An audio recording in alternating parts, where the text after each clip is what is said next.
घोषणा दी है, कैसे देखते हैं? बहुत अच्छा हुआ, चुनाव की घोषणा हो गई। जनता चाह रही थी, बेसब्री से इंतजार कर रही थी कब हमें वोट डालने का मौका मिलेगा। भारतीय जनता पार्टी मुक्त प्रदेश बना है। राजस्थान, मध्य प्रदेश, छत्तीसगढ़, मिजोरम में सभी जगह पे 5 जगह पे जहाँ चुनाव हो रहे हैं, भारतीय जनता पार्टी पूरी तरीके से हारेगी। नड्डा जी बेशक चिल्ला रहे हैं कि हमारी सरकार बनेगी, ठीक है, 5 राज्यों में बहुमत की सरकार बनेगी। गुमराह कर रहे हैं। जनता का चुनाव है, जनता प्रताड़ित है। जनता को आज महंगाई के माध्यम से, बेरोजगारी के माध्यम से इतना प्रताड़ित कर रखा है कि जनता के पास कोई ऑप्शन नहीं है कि भारतीय जनता पार्टी को सत्ता से बाहर करने के अतिरिक्त कोई ऑप्शन ही नहीं है। तो आने वाले दिनों में 3 तारीख को, 3 दिसंबर को जो चुनाव के रिजल्ट आएंगे, भारतीय जनता पार्टी मुक्त ये 5 प्रदेश देश देखेगा। लेकिन इलेक्शन कमीशन ने एक बहुत बड़ा फैसला लिया कि जो दागी उम्मीदवार है, जिन पर आरोप लगे, 3 बार वो टीवी और 3 बार अखबारों में छापेंगे। तो आपको लग रहा है ये बहुत अच्छा फैसला इलेक्शन कमीशन की ओर? भैया, इलेक्शन कमीशन को दागी जो उम्मीदवार है उन्हें चुनाव लड़ने ही नहीं देना चाहिए। आज हमारे देश में दागी उम्मीदवारों के कारण तो भ्रष्टाचार है। आज दागी उम्मीदवारों के कारण ही तो आज पुलिस प्रशासन कोई कार्रवाई नहीं कर पा रहा है। आज ईडी उनकी सुरक्षा कर रही है, सीबीआई दागियों की सुरक्षा कर रही है। भाई उन्हें बुलाती है, सम्मान देती है, किडनैप करके बीजेपी की सरकार बनवा देती है। महाराष्ट्र में क्या हुआ ये मैं नहीं कह रहा। महाराष्ट्र में ईडी ने सम्मान भेजे, सभी सांसदों विधायकों को इकट्ठा किया और बीजेपी में शामिल करा दिया, सरकार बन गई बीजेपी की। तो भाई दागियों को आप चुनाव के लिए इलेक्शन कमीशन इजाजत क्यों देता है? आज हमारे देश में दागियों से चुनाव लड़ने का अधिकार छीन लेना चाहिए। चुनाव लड़ने के अधिकार की बात करें तो बड़े बड़े वरिष्ठ नेता भी जिन पर आरोप लगे हुए हैं, बिल्कुल उन्हें चुनाव लड़ने ही नहीं देना चाहिए। जिन पे हत्या जैसे आरोप है, किडनैपिंग जैसे आरोप है, जिन पे आपराधिक मामले हैं, ऐसे उम्मीदवारों को चुनाव लड़ने की इजाजत इलेक्शन कमीशन को नहीं देनी चाहिए। देश में ईमानदार नेताओं की जरूरत है। नरेंद्र मोदी जैसे भ्रष्टाचारी जब तक देश की सत्ता में आते रहेंगे तब तक देश की लंका लगती रहेगी। केदारनाथ मंदिर से धन चोरी होता रहेगा, सोना चोरी होता रहेगा। देश में 1 लाख करोड़ रुपए वर्ल्ड बैंक से उधार ले लिए हमारे प्रधानमंत्री मोदी जी ने, सभी बैंकें बंद करा दी हैं, सभी देश की कंपनियां नीलाम कर दी हैं उद्योगपतियों के हाथों में। आज ये व्यवस्था है हमारे देश की। ये है नरेंद्र मोदी जी के कार्यकाल की विशेषता। जो नरेंद्र मोदी जी कहते थे अच्छे दिन आएंगे, अच्छे दिन आएंगे। अब देखो vote for India, vote for India Narendra Modi कहते थे, अब इंडिया गुलामी का प्रतीक हो गया है। जब तक जिससे काम है वो तो तब तक नरेंद्र मोदी जी साथ रहते हैं, जब काम निकल जाता है तो उद्धव ठाकरे की तरह पीठ में खंजर मार देते हैं। ये है मोदी जी की वास्तविकता। मोदी जी तो वो है जो कैलाश विजयवर्गीय जैसे नेताओं को उतारते हैं चुनाव में। क्या कांग्रेस पार्टी का कोई बड़ा केंद्रीय मंत्री विधायकी का चुनाव लड़ पाएगा? बिल्कुल भैया, जो भारतीय जनता पार्टी की बौखलाहट है, जो आप हमसे जो सवाल कर रही हैं, आज उनकी घबराहट है, तभी तो केंद्रीय मंत्री विधानसभा का चुनाव लड़ेंगे, तभी तो केंद्रीय मंत्री आज विधानसभा का चुनाव। भैया बौखलाहट है, उन्हें मालूम है कि वे चुनाव हार रहे हैं। समझ में आया? राजस्थान से भारत के गृह मंत्री अमित शाह भाग के आए, मीटिंग नहीं की। क्यों भाग के आए? क्योंकि भारतीय जनता पार्टी में फूट पड़ी है। जमीनी तौर पे जो विरोध है भाजपा का पूरे देश में, वे सभी नेताओं को पता है। ईडी और सीबीआई के डर से भारतीय जनता पार्टी के नेता भाग नहीं पा रहे हैं। समझ में आया? केवल ईडी और सीबीआई के अपना काम करिए। संजय सिंह गिरफ्तार हो चुके हैं, इससे पहले मनीष सिसोदिया की गिरफ्तारी हो चुकी है। सरकार अपना काम नहीं कर रही है, सरकार विपक्ष को खत्म कर रही है, सरकार जनता की आवाज दबा रही है। जंतर मंतर पे अब आप आओगे आंदोलन करने तो आपको जैसे सिनेमा हॉल में जाती है 3 घंटे की पिक्चर, तो 3 घंटे की आजादी है देश में। आजादी भी आज हिसाब किताब से मिल रही है आंदोलन करने की। ये मोदी का भारत, इससे पहले कांग्रेस का भारत था। आप जैसे आंदोलन करो, अपनी स्वतंत्रता आपकी संपूर्ण थी। आज स्वतंत्रता नहीं है आपके पास। आज भारतीय जनता पार्टी का कोई नेता बोल नहीं सकता, केवल मोदी जी बोलेंगे और किसी नेता के मुंह में कोई आवाज।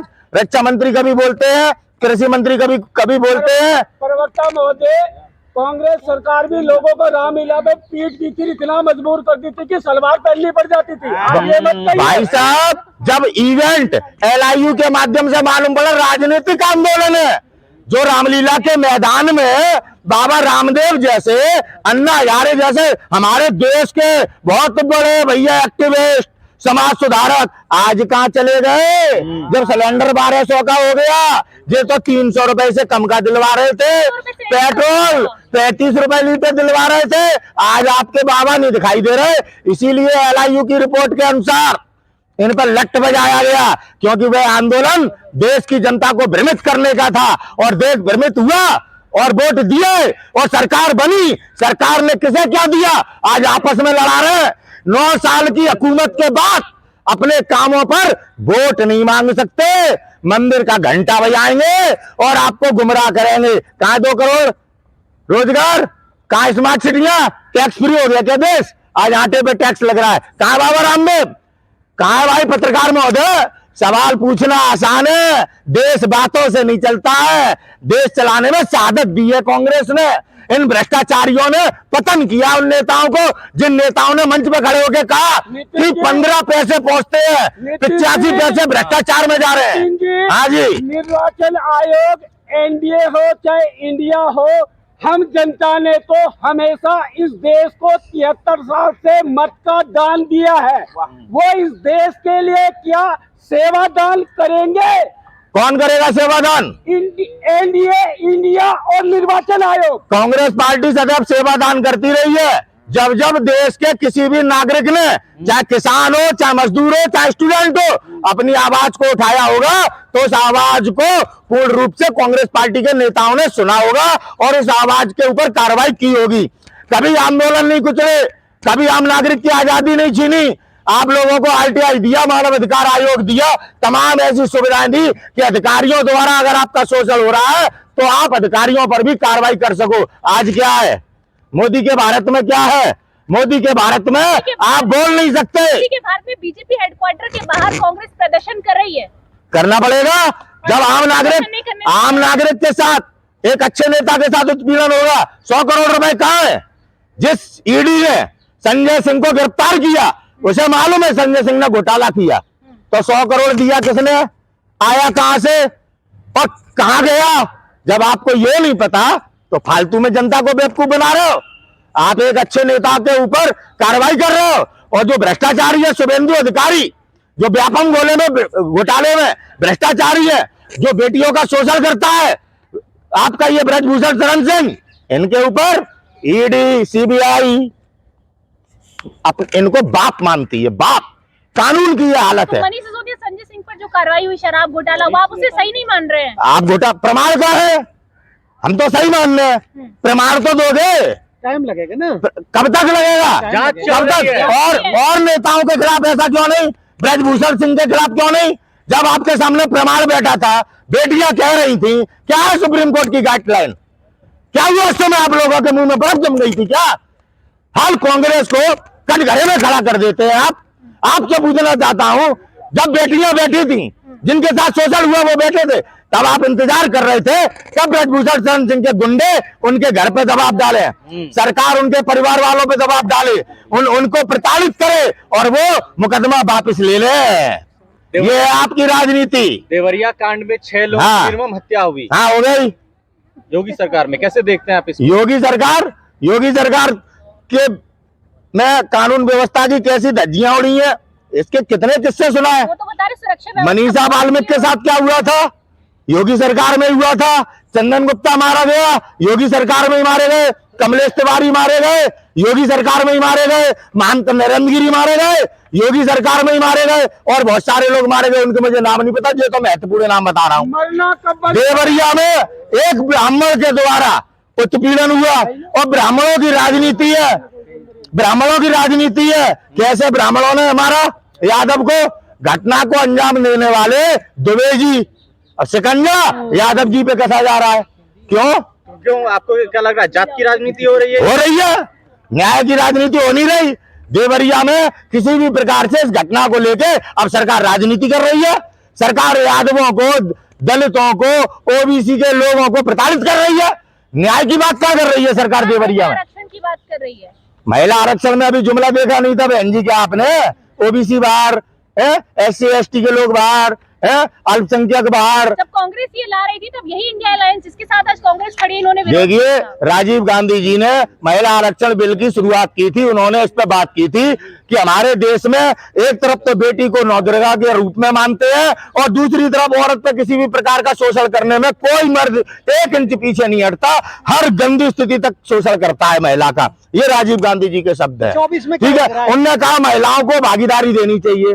उन्होंने इस चीज के लिए शुरुआत की। कांग्रेस ने बहुत बात प्रयास किया, लेकिन विशेष तंत्र बुला के हमने सोचा था मोदी जी शायद आज राजीव गांधी जी का सपना पूरा कर देंगे, लेकिन वो तो जुमला निकला, वो तो जुमला निकला। विशेष तंत्र बुलाया इसीलिए गया था कि जो सीएजी की रिपोर्ट देश के सामने आई है उस पर से आपका ध्यान हट जाए, नेताओं का ध्यान हट जाए, तो उन्होंने ट्वीट कर दिया विशेष तंत्र। बस आप लोग भी भूल गए कि नरेंद्र मोदी का भ्रष्टाचार सीएजी की रिपोर्ट से सामने आया, वो कांग्रेसियों की रिपोर्ट नहीं है, सीएजी की रिपोर्ट है, समझना पड़ेगा। जो देवरिया में हत्याकांड हुआ उसमें जो है कई हिंदू संगठन दुबे जी के घर गए और यादव जी के घर गए, ये यादव जी के घर नहीं गए। क्या लग रहा है कि हिंदू सिर्फ दुबे जी ही थे? ये आम नागरिक को सोचना चाहिए ना, क्या हिंदू केवल दुबे जी हैं? यादव जी हिंदू नहीं है? ओबीसी के लोग हिंदू नहीं है? एससी एसटी के लोग हिंदू नहीं है क्या? केवल यही हिंदू है? ब्राह्मणों के द्वारा जो हमारे बीच में आज तक, इनकी ना मानो ठीक है तो तुम हो गए देशद्रोही, इनकी मान लो तो दूसरा ब्राह्मण आगे तुम्हें कह देगा तुम देशद्रोही। तो ब्राह्मण एक भ्रम है। इन ब्राह्मणों की नीतियों से बचने का आप उपाय ढूंढो, कैसे ब्राह्मणों की नीतियों से बचा जाए। आपने एक ब्राह्मण को बुला लिया, बिना पैसे के काम नहीं करते, 500 रुपए नहीं दोगे तो जो तुम्हारी कथा नहीं करेंगे, कथा नहीं पढ़ेंगे। और सुनो, अरे यार, और दूसरा कहेगा कथा अच्छी नहीं करी, दूसरा ब्राह्मण कहेगा कथा अच्छी नहीं करी, उसे 600 दो तब वो कथा करेगा। तो बेवकूफ तो हम ही बनने हैं। वो तो उनकी रोजी रोटी है, उनसे आपको क्या दिक्कत है? भैया रोजी रोटी नहीं है। जब रामचंद्र जी लंका पे चढ़ाई चढ़ने के लिए गए थे, महादेव की स्थापना कर रहे थे, तो रावण आया था, सीता माता को भी साथ लाया था कि इनका कैसे भी करके ये जो स्थापना कर रहे हैं ये पूरी हो। पैसा नहीं लिया था, शिक्षा के लिए पैसे नहीं लिए जाते, सनातन धर्म ये कहता है। आप पढ़ो पहले धर्म, समझ में आई? कथा प्रचार करने के लिए है, पैसा कमाने के लिए नहीं। 2024 का वो जाने, उन्हीं के द्वारा शास्त्र बनाए, उन्हीं के द्वारा सनातन धर्म है। ये मुझसे प्रश्न, ये तो ब्राह्मणों से करो ना।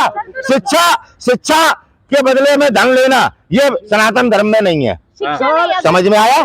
सर 2024 का चुनाव एनडीए इंडिया, जो देश में 13 पंचवर्षीय योजना आई है उनके व्याख्यान करके उसमें चुनाव लड़ेगी या धर्म या जाति पे चुनाव? मोदी जी ने भेजा है तुम्हें, किसने भेजा? पहले भाई साहब जो बता, सवाल सुनिए। मोदी जी ने भेजा है, किसने बताया? मोदी जी ले जाते औरंगजेब के पास, मोदी जी ले जाते पाकिस्तान में, समझे?